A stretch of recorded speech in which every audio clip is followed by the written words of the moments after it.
গুলশান থানার আরজু শেখ হত্যা মামলায় আপিল বিভাগের সাবেক বিচারপতি AHM শামসুদ্দিন চৌধুরী মানিকের 2 দিন রিমান্ড মঞ্জুর হয়েছে।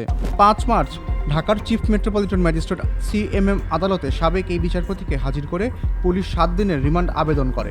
শুনানি শেষে আদালত 2 দিনের রিমান্ড মঞ্জুর করে। আপিল বিভাগের অবসরপ্রাপ্ত বিচারপতি AHM শামসুদ্দিন চৌধুরী মানিকের পক্ষে আদালতে কোনো আইনজীবী ছিলেন না। রিমান্ডে বিরোধিতা করে তিনি আদালতে কোনো বক্তব্য দেননি। তবে রিমান্ড শুনানির সময় তিনি সাবেক আইনমন্ত্রী আনিসুল হকের সঙ্গে কথা বলেন। রিমান্ডে বিরোধিতা করে তিনি কোনো কথা বলবেন কিনা সে বিষয়ে সাবেক আইনমন্ত্রীর পরামর্শও চান। তবে সাবেক আইনমন্ত্রী অবসরপ্রাপ্ত বিচারপতি মানিককে আদালতে কথা না বলতে পরামর্শ দেন। তখন চুপচাপ দাঁড়িয়ে থাকেন তিনি।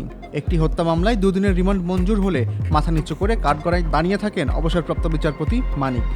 হাজতখানায় তোলার সময় তার 2 হাত পেছনে নিয়ে পরানো হয় হাতকড়া। একইভাবে শুনানি শেষে হলে কাঠগড়া থেকে আবারও 2 হাত পেছনে নিয়ে পরানো হয় হাতকড়া। অনেক বিচারপতি সাবেক হয়েছে, কিন্তু শামসুদ্দিন চৌধুরী মানিকের মতো বিচারপতি, বিতর্কিত বিচারপতি, এবং সে অবসরে যাওয়ার পরে সে যেভাবে সরাসরি রাজনীতিতে অংশগ্রহণ করেছে, ফ্যাসিস্টের পক্ষে কথা বলেছে এবং রাজপথে বিভিন্ন সময় সে আন্দোলনের বিরুদ্ধে কথা বলেছে, হত্যার বিরুদ্ধে কথা বলেছে, ফ্যাসিস্টের পক্ষ নিয়েছে, এমন ধরনের কোনো ভূমিকা অতিরিক্ত কোনো বিচারপতি নেয় না। এটা নজিরবিহীন। অতএব তার যে পরিণতি, তার যে রিমান্ড, এটা স্বাভাবিক। শুধু শামসুদ্দিন মানিক না, আরও অনেক বিচারপতি ছিল যারা ইতিহাসের উদাহরণকে ব্রেক করে দিয়েছে। কারণ এই পাবেন না যে দেশের সর্বোচ্চ বিচারালয় থেকে বিচারপতিরা এভাবে উল্লঙ্ঘভাবে একটা ফ্যাসিস্টকে সহযোগিতা করতে পারে, এই ধরনের আপনি পৃথিবীতে কোথাও খুঁজে পাবেন না।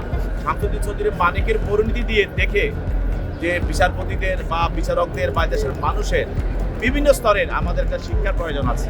শুধু শামসুদ্দিন চৌধুরী মানিক না, যারা রাজনীতি করে তাদেরও শিক্ষার প্রয়োজন আছে, যারা সাংবাদিকতা করে তাদেরও শিক্ষার প্রয়োজন আছে, যারা পেশাজীবী, বিভিন্ন আইনজীবী, শিক্ষক, সাংবাদিক, সবারই একটা শিক্ষার ব্যাপার আছে যে ফ্যাসিস্টদেরকে সহযোগিতা করলে তার পরিণতি কী হয়।